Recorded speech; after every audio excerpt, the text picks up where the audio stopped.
দর্শক, ইতিমধ্যেই আপনারা সাহেব নামে গোলাম নাটকের ১৭ নম্বর পর্বটি দেখা শেষ করেছেন। এখন আপনারা ১৮ নম্বর পর্বটি দেখার জন্য অপেক্ষা করছেন বা ১৮ নম্বর পর্বটি কবে আসবে এবং ১৮ নম্বর পর্বটির মধ্যে কি ঘটতে চলেছে সবকিছু জানাবো আপনাদের এই ভিডিওর মাধ্যমে। তাই ভিডিওটি সম্পূর্ণ ধৈর্য সহকারে অবশ্যই দেখবেন। আর দয়া করে এই ভিডিওটি ভালো লাগলে অবশ্যই চ্যানেলটি সাবস্ক্রাইব করবেন এবং ভিডিওটি লাইক করবেন।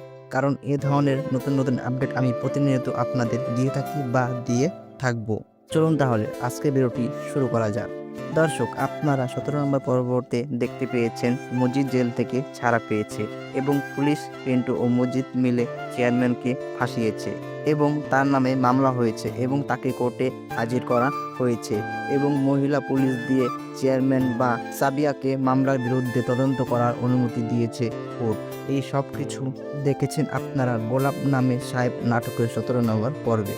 দর্শক, আপনারা সাহেব নামে গোলাম নাটকের ১৮ নম্বর পর্বে দেখতে পারবেন মসজিদ সাহেবকে ছুরি মেরেছে এবং চেয়ারম্যান জেল থেকে ছাড়া পাবে এবং সাবিয়া যখন জানতে পারবে মজিদ সাহেবকে ছুরি মেরেছে, তখন সাবিয়া বা চেয়ারম্যান রাগের মাথায় তার লাইসেন্স করা বন্দুক দিয়ে মজিদকে গুলি করে মেরে ফেলবে।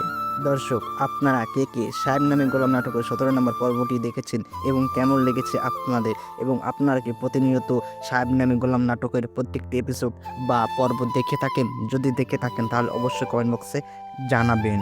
দর্শক, আমি পরবর্তী ভিডিওতে জানাবো যেমন সাহেব কি বাঁচতে পারবে মসজিদের ছুরির আঘাত থেকে, সাহেব কি বাঁচবে নাকি মসজিদের ছুরির আঘাতে সাহেব মারা যাবে, এবং সাহেব নামে গোলাম নাটকের ১৮ নম্বর পর্বটি কবে আসবে সবকিছু জানাবো পরবর্তী ভিডিওতে।